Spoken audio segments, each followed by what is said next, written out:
Hello, everyone, and welcome back to the Thanksgiving edition of the NFL season, which is fantastic. This is one of my favorite days of the year. Just food and football. Really, that's all it is. No real reason to do anything else. We got three great games today, but before we get into those games, we'll click back a couple days, really, or yeah, click back a couple days to talk about Week 12 of the NFL season. I know we got a couple things we want to talk about before we start talking about the wonderfulness of Thanksgiving. So let's talk about last week first. And James, I know you have. Well, let's give you your first point first. Yeah, so I'm going to make all my points a question to you to get an answer. Okay. So my first one is all about George Pickens. The dude's second in the NFL in receiving yards. Very much looking like a number one receiver, even over CeeDee Lamb. CeeDee Lamb's had a kind of a rough year, healthy and injured. All he's had a not not the greatest season, I'm sure, in CeeDee Lamb's eyes. But the big thing with Pickens is one, I want to know why the Steelers got rid of him. That he's the receiver that they probably wish they could bring back. And it was just a steal of a trade for the Cowboys. And when you look back at it, it was like a third and a sixth round pick, I think, or maybe it Yeah. was a second. I think no, I think it was a third. Yeah. But definitely a guy that I've seen rumors that the Cowboys might franchise him to keep him around. Makes sense. Um, but I mean, he's young. He's arguably, I think, the number one. I mean, you talk to a Cowboys fan, they're probably still going to say CeeDee Lamb, but from an outside perspective, I'm not saying let CeeDee go, but like Pickens has proved that he can play with CeeDee and without him. So Yeah. yeah, I think he's the real deal. So the question I have for you is, would you let Lamb either walk or potentially trade him to bolster maybe your defense, because the Cowboys' defense is not great? Would you trade Lamb knowing that you could potentially sign, re-sign, extend Pickens to be your number one guy? No. No. I would 100% keep Lamb. So I'll kind of quickly bundle this one up because there's a lot for me to talk about off of this. So when because there's a trade before this, and that the trade was the Seattle trade where Metcalf went to Pittsburgh. And the reason I'm bringing up that trade is for 1 day or 2 days, it was very short. Metcalf and Pickens were on the same team, and for that 1 2 days, that was really going to work because Metcalf was going to be the one and Pickens was going to be the two. And what we're seeing in Dallas probably would have happened in Pittsburgh. George Pickens against the two is always going to is always going to destroy the two corner. Pickens on a one, we've seen the last few years, he doesn't do great against the one corner. Lamb obviously is going to attract a lot of attention being on the other side, and that's kind of what's going on this year. He's still getting a lot of targets, but he's freeing up Pickens to run routes against lesser guys, and he's basically just tearing them apart. Um, but I do believe it all goes back to what was Pittsburgh thinking because the Metcalf Pickens thing with now we know would have been Aaron Rodgers, that would have been incredible because you would have always had one of those two guys against a lesser corner. And Lamb's always going to be taking the one. And Lamb, even though he hasn't had a great year, injuries and things like that, he hasn't had a bad year by any stretch. But Lamb himself is opening up the field not only for Pickens, he's opening up the field for like a guy like Jake Ferguson who's having a career year as well. Yeah, and they finally found a running back who works too in Javante Williams. Yeah, The running game had been ever since Elliott, his prime years, they really haven't had a run game. yeah, And last thing I'll say, I'm not going to get too into this. This could be a topic maybe later down the road, but I think DK Metcalf's overrated. I think everyone is like, oh, he's chiseled. He's 6'4", 2 whatever. He always has like one or two blow up games a year where you're like, oh my god, he's the real deal. And then the rest of it, it's like he really isn't like that good. But that's for another time. I'll let you get on to Yeah, your number one. DK in my opinion has always been slated as that one where in all reality he would have always been great as a two. Yeah. Well, and in Seattle, I mean, he was slated as the one, but Lockett was always the better receiver.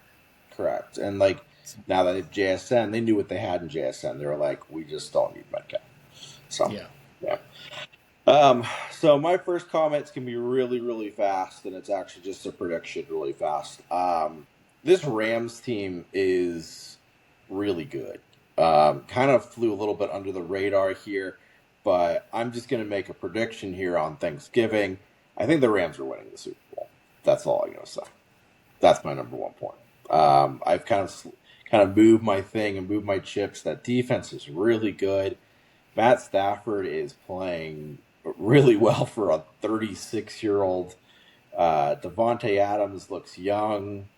Puka Nakua is doing Puka Nakua things, and they seem to have three tight ends. And overall, very impressive team. And I'm not the biggest LA sports fan, but I think it would be really, really cool where you already had Kershaw end his career winning a World Series. It would be pretty cool if Matt Stafford, somewhere in this playoffs says I'm hanging it up, and he ends up winning the Super Bowl and hangs it up. Them being buddies throughout their childhood, kind of similar endings to their careers. It'd be a cool story. Yeah. Well, here's something even crazier for you. So Stafford's actually 37. I'm looking at right Okay. now. He'll be 38 in February. Oh, jeez. Okay, I was So off he's by a getting year up there. completely. Yeah, I mean He's he's getting getting up there. there. Yeah. So, all right. As an NL West Cardinals fan, I don't know if I really want the Rams to win it, but I can't argue that they. I don't. This has been the craziest NFL season in terms of parity. Yeah. The Rams might be the number one team in the league, so Yeah. I agree with you there. And it's weird because My usually number, I was gonna say one thing. Usually LA teams are so easy to hate. This LA yeah, team, for whatever reason, is really easy to like. right, So yeah. I have nothing against them. There's no one really yeah, I hate on the team. yeah. My number two is I was just going to highlight a guy that really doesn't need to be highlighted because he's already one of the best running backs in the league. But Jameer Gibbs had himself a day. He had like over 250 yards, all purpose yards, three touchdowns. And the ongoing thing with him and most fantasy owners is what would he do if David Montgomery didn't take like six, seven, eight, nine touches from him? We saw what he can do last year when Montgomery got hurt, and it's insane. So the easy thing to say and the easy thing to do is to get upset with Montgomery. Gibbs is still putting up ridiculous numbers with Montgomery, so I don't think it really matters. I mean, from a real life perspective, obviously, NFL is all about two running backs. For the most part, a two running back system, unless you're like the Colts with And Taylor. Taylor, Yeah. Packers with Jacobs. I know he gets a majority of the carries. You have guys like that. Genty is basically a workhorse. But the Lions they're really just saving Gibbs for the playoffs. And as we talked about off air, Montgomery's a really good pass blocking uh, Hmm. running back. I guess I haven't really dived deep into if Gibbs is either, but a majority of the time when Gibbs is out there, he's either running a route or getting the ball. So they don't really need to use him to block. I mean, I'm sure it's not like he can't, and it's not like he hasn't. I'm sure he's picked up plenty of blocks, and he's probably fine. But Montgomery's just a little more stout, little older, a little more experienced. So I know we're Gibbs owners, and sometimes you're always like, man, Gibbs got us 21 points. Like, maybe he could have got us 25 to 28 if he got every touch and every carry, but Hmm. maybe that would end up in injury. Who knows? So Yep. I don't know. Yeah. I mean Gibbs is. I mean, I'll talk very freely about we share a fantasy team, and it's very nice having Gibbs and McCaffrey on the same team. Um, because those two guys just rack up stupid points. I mean, I think between the two of them this last week, them alone, I mean, I think nearly scored us 80 points. Yeah. Yeah, I mean, Taylor's having a ridiculous year, but there's something different about McCaffrey and Gibbs are like freak territory. Yeah, Taylor to me is like I don't know, it's hard to explain. He's not a freak. Like he's just a really, really, really good traditional running back. yeah. McCaffrey and Gibbs are just like straight up athletic speed catching Can freaks. can So do anything. I mean, yeah. it's just weird when you look at the stat sheet, which has happened this past week. I mean, Gibbs caught 11 passes. Yeah, yeah. I mean, that's wild. Most wide receivers don't do that. Yeah, exactly. Um, all right. Well, my second point. This will be really quick. Chiefs go to 6-5. They had to go to overtime against Indianapolis. They obviously have the game today against Dallas, but it feels like for the first time the Chiefs kind of looked like last year's Chiefs, where they were able to win a game that was close. They were 0-5 going into that scenario throughout the season up to last Sunday. Um, the Chiefs, I don't think, are a Super Bowl team, but they're going to be a tough out. Um, Obviously, a lot of experience, a lot of talent, everything like that. It's just going to take a real heavyweight fight for someone to knock them out. So I didn't have not much of a question there, just much more of a statement. Only thing I'll say to that is I want to say that was Patrick Mahomes' biggest come from behind victory. Really? I want to say I heard that somewhere. Maybe regular season. I know he had the crazy one against Houston in the playoffs like 5 years ago. Yeah, maybe that's what it was. Regular season comeback. Yeah. My last one, I'll keep it short. Shador Sanders kind of looking like he might be the starter for the rest of the year. Hasn't looked like great. Obviously, when he got thrown in there after the Gabriel concussion, he wasn't good. Um, but he impressed me a little bit this past week. He makes throws that Gabriel can't make. Um, he doesn't look like a fifth round quarterback. His dad definitely screwed him. If those reports are true, that he kind of dropped because people didn't want to take him or didn't want his dad to be around or barking in the organization's ear or his ear, whatever it may be. I'm not saying I'm not going to go off and say Shador's the future, but really he's only started one game, Yeah. so it's tough to judge. But my question is, will Shador be starting for the Browns next season? He'll be on an NFL roster. I'll say that. He'll be on an NFL roster. He did enough to win the game against a bad Vegas team. Um, do I think he earned this start? Yes. I think it's going to be one of those things. It's going to be fascinating to see. Let's say he starts the rest of the year. He very well might. It'll be interesting to see what his trajectory is for the next 6 games. Especially since, with Dylan Gabriel, it wasn't great, but at least he was improving. Um, with so many teams that need starting quarterbacks next year, and next year being such a weak quarterback draft class in a way at this point, the Browns might have a chip with one of those guys to trade him. Super young, at least at this point, Gabriel showed promise. I guess the best thing that could happen is Sanders also shows promise. I think Sanders will be in the league. It just may not be the Browns. He might get traded, and a team might see the value in it now and be like, "Hey, here, we'll give you a second rounder for him," and he might start somewhere else because there's so many teams that need quarterback. So We'll see. I don't know. It's kind of a mystery with him at this point. So, um, yeah, who knows?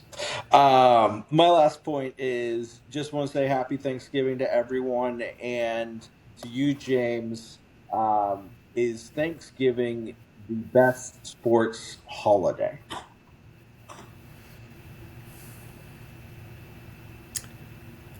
Yeah. Because I mean, the only other one that would maybe rival it would be NBA on Christmas. when it where comes they to got straight NFL. holiday. Someone would Yeah, say March Madness, but March Madness doesn't fall on a holiday. People just call that their yeah. holiday. Um, I mean, if you're an extreme baseball fan, Fourth of July is pretty sweet. yeah, yeah. Thanksgiving's the best Yeah, because not only are you getting 3 NFL games, you're typically getting like the some college basketball football. tournaments, Yeah, and then the food that comes with Thanksgiving. yeah. I know some. I mean, some people do like really good foods for Christmas, but yeah, at Thanksgiving. I'd go Thanksgiving. Yeah, I think Thanksgiving's the best. I think the only one for me that rivals it at this point is Christmas. But the problem with the Christmas thing is the 5 games they put on for the NBA, they're so heavily focused on we have to put the Lakers on. We have to put the Knicks on. Like, and even if like they're awful and we know they're going to be awful, they're like we have to throw them in that prime time spot, and they're like Yeah, terrible games. So there's like too yeah, I focused agree on with the that. major markets. And with the NFL, I get your two teams that are you're always putting on. Detroit, it's fine. You're in the morning slot. Anyone's willing to watch morning football. And Dallas has a big enough fan base that even when they suck, nobody cares. Right.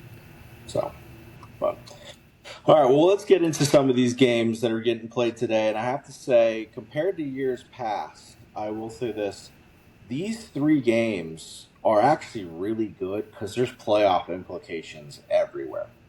Usually we have like 1 or 2 stinkers where it's like we just love football, we're just going to watch football. But all 3 of these games are very meaningful, which is really, really nice to see. We'll start with the first one here, which is a rematch from week 1 where Green Bay is going to be heading to Detroit. 10 a.m. kickoff time out here in California. Who do you got? So I'm going to keep my picks this week short and sweet so we can get to those Thanksgiving foods that we're going to be indulging in later today and get to watching some football. Lions are at home. Jameer Gibbs is on the team. Lions. I got the Lions as well. Let's head to the afternoon game. Kansas City now 6-5. Going to Dallas. Dallas looking good too. We've talked about both of these teams already. Who do you got in the afternoon game? I'm buying this Cowboys offense. Pickens is healthy. He's been cleared to play. I want to see who can stop Pickens and Lamb on that Chiefs defense. So I'm taking the Cowboys at home.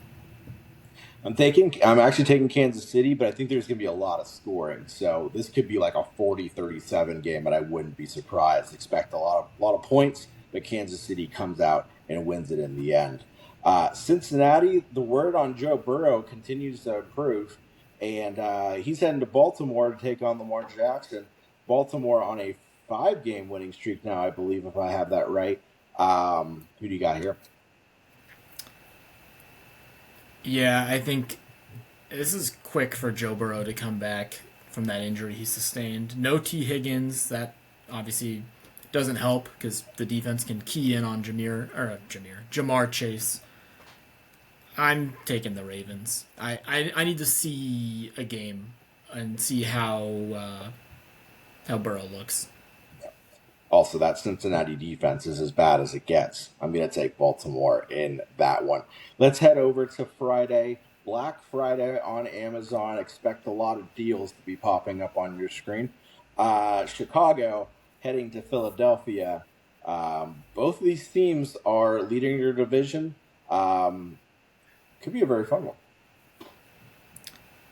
Yeah, the Bears keep somehow squeaking out wins, but they haven't played a team quite like the Eagles. I'm going to go the Eagles at home. The Bears are, if the Eagles are, the big brother, they've done it before. The Bears are still trying to find their footing. Granted, they're doing a really good job of, Yeah. the steps they're taking. But I'm taking the Eagles. Yeah, I'm going to take the Eagles as well. I think they bounced back from that disappointing loss in Dallas last weekend. Let's head over to Sunday. San Francisco heading to Cleveland. We kind of already talked about Sanders leading the charge in Cleveland. San Francisco beat Carolina on Monday night last week. Purdy didn't look great, but they were still able to pull off the win. I'm leaning Niners just because I think they have a better offense. We still haven't seen a game yet where Shador's taken over.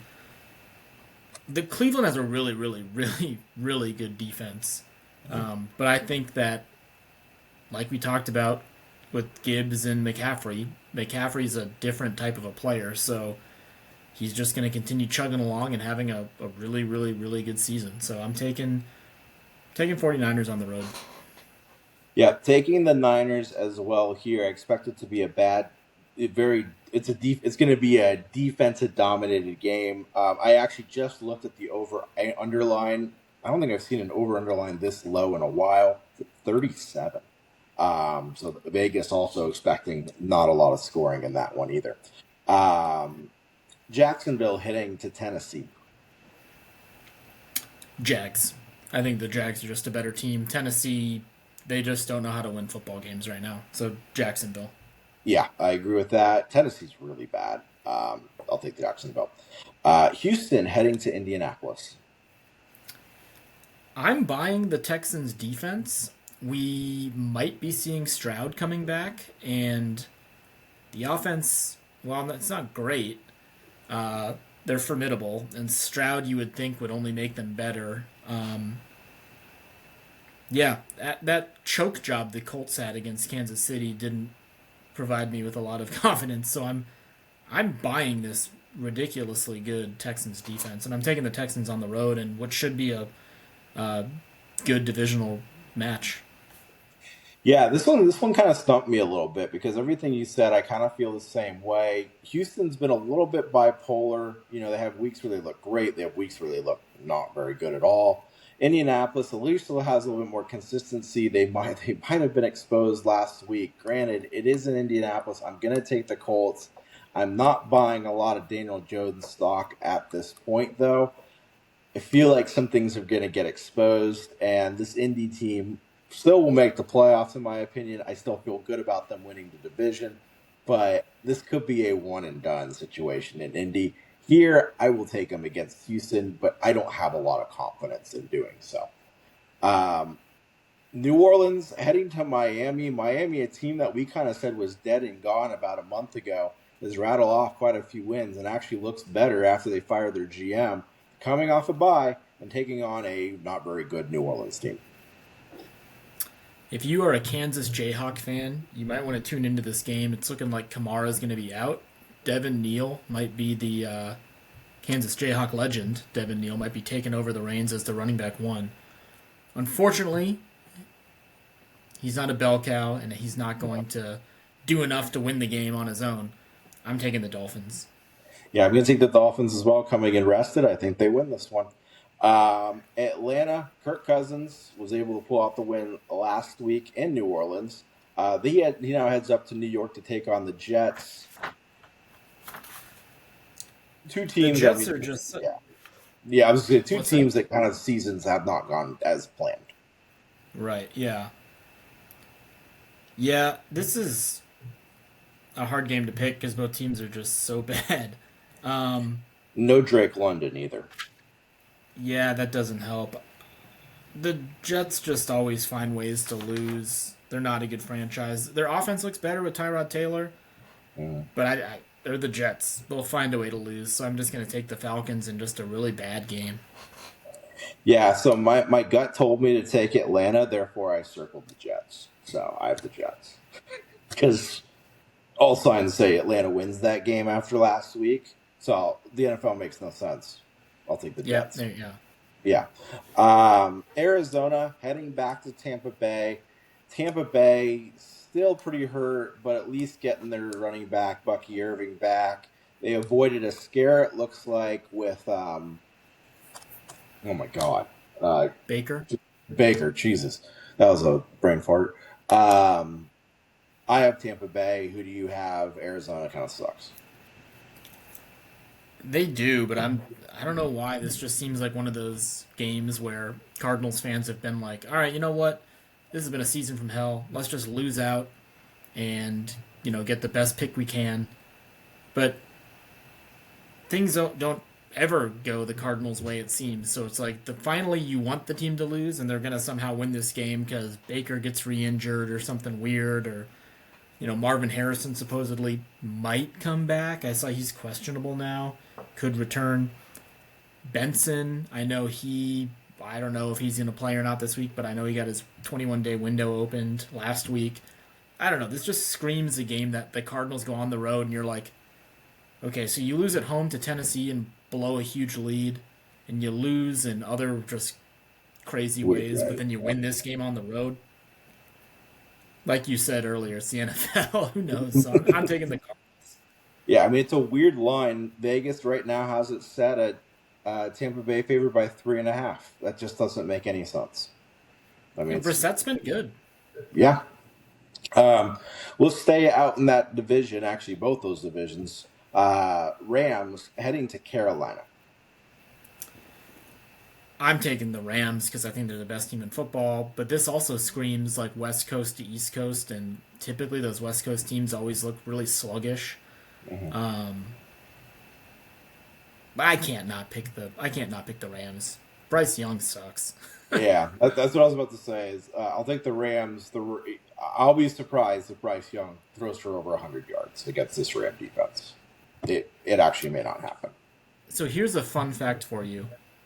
Bryce Young has a 400-yard game, a 300-yard game, and a lot of 100-yard games. The guy Yeah. has not thrown for in between the 200 yards at all season. Jesus, it's weird. I mean, I don't know. All right, well, let's go to the afternoon slate on Sunday. Minnesota heading to Seattle.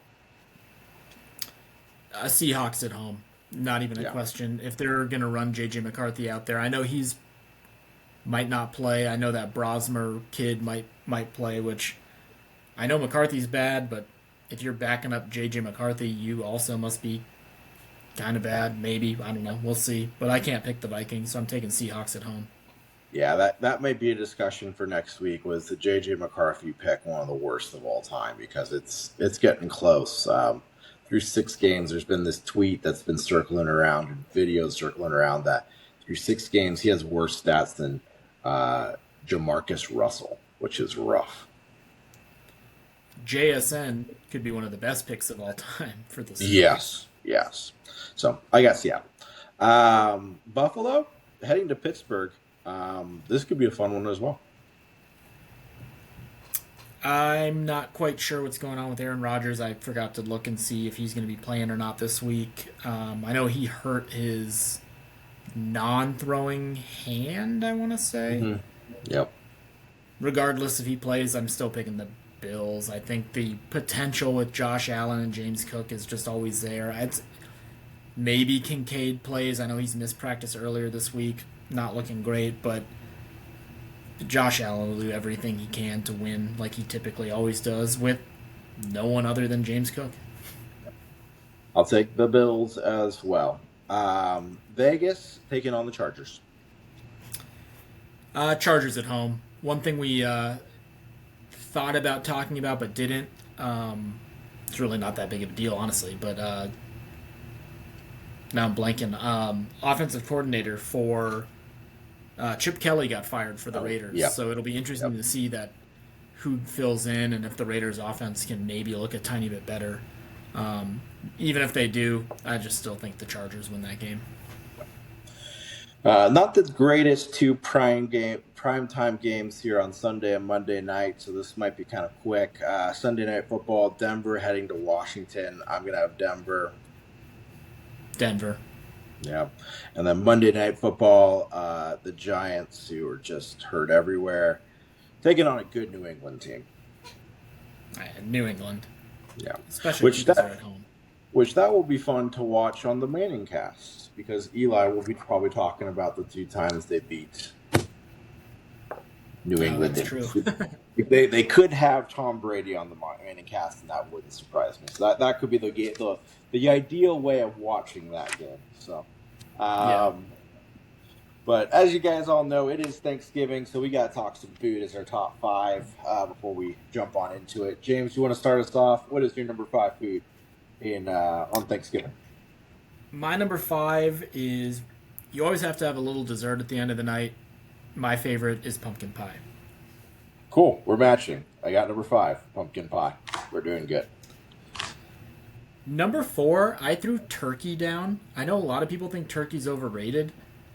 Turkey at the Sargent household is always pretty fun. We have a huge Thanksgiving typically every year, so we'll normally have 2 to 3 turkeys.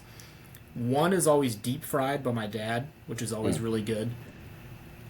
We always have an oven roasted one, and then the third one, I'm trying to think what it's been. I don't know. It's different. You can go white meat, you can go dark meat. Sometimes if it's dry, add some gravy. I mean, I agree. Turkey is a little overrated, but it's Thanksgiving. You have to have some. Just don't have too much because it will put you to sleep. This is true. At number 4, I actually have ham. Love the ham. Love the honey glazed ham. Like it cold, like it hot. It's actually one of the things that I like the most the next day to create sandwiches with, because you can have it hot, you can have it cold, and you can do a lot of the other things mixing it around. It all works out very well. So it's a very versatile food, I guess is the best way of putting it. Good on Thanksgiving, but kind of a prime time player the day after. So that goes at 4. Yeah. Number 3, I put down dinner rolls. Oh yeah, Uh, I don't really have much more to say. Dinner rolls and just like in butter, just yeah, the perfect side to add to every plate, depending how many times you go back to fill up. But yeah, those whether they're Hawaiian dinner rolls or yep, homemade dinner rolls, just any dinner roll, they're always just a nice nice side of bread is always good. yeah. Just take those Hawaiian bread rolls and throw them in the oven for 8 minutes at like 375. Perfect. That's all you got to do. Number 3, I've got kind of a signature dish here: mashed potatoes. I feel like they have to be there. Always great, always a signature on Thanksgiving. You can kind of almost put a slash on there and put the sweet potatoes too. But I'll put mashed potatoes at 3. I have mashed potatoes and gravy at number 2, so I won't really add much more there. I love it. Just smash a little hole in the middle, throw your gravy in there. I could eat mashed Win. potatoes and gravy for days. Win. Number 2, mac and cheese. Love mac and cheese. I love 2 versions of it. The baked, which is great. The southern baked, which I've done before. I make a lot of mac and cheese, so actually prepared one today, which is pretty sweet. But mac and cheese is my number 2. Number 1, I put stuffing, just because when else do you have stuffing than on Thanksgiving? Yeah, yeah. Um, but it's so good when made, whether it's the traditional stuffing or my mom's chorizo stuffing is also Oh, really, nice. really good. Good deal. Good deal. Won't be having it this year, but hopefully in years to come we'll Yeah. continue having that chorizo stuffing. So my number 1 was much more just because of it's a signature. It has to be there. I put number 1 as a turkey. Um, I actually like turkey. I'm a fan. It does put you to sleep. I'll have a plate or two today, but I love making the turkey sandwiches the next day as well, like the ham sandwiches. There's a lot of things you can do with it, which is fun, especially with the cranberry sauce, the stuffing. Everything kind of comes together in sandwich form on Friday and Saturday, which is also a fun meal. So I put turkey at 1 because it is the star of the show. Without the turkey, I mean, if you have a Thanksgiving without a turkey, kind of confusing. It's not really Thanksgiving. Yeah, it's a little weird. All right, well, I Yeah, think we're gonna let you I go. will Oh, say all those foods are like it's like the one day where obviously when you have your first plate and all those foods are hot or obviously like cold salad or whatever, but fresh, it's really good. yep. But all those foods left over are like equally as good. Yeah, they can all Like you work for a said, while. sandwiches and stuff like that. Yeah, which is great. They're like, it's great that it's like stuff that like can last a few days. So, and you can mix it up, which is good. All right, well, we won't keep you any longer. I think we're good for today, right? Yeah. Yeah. Go eat. Be All right, thankful. go eat. Yeah, have a wonderful Thanksgiving, everyone. We'll see you next week. That's all we got. Sweet.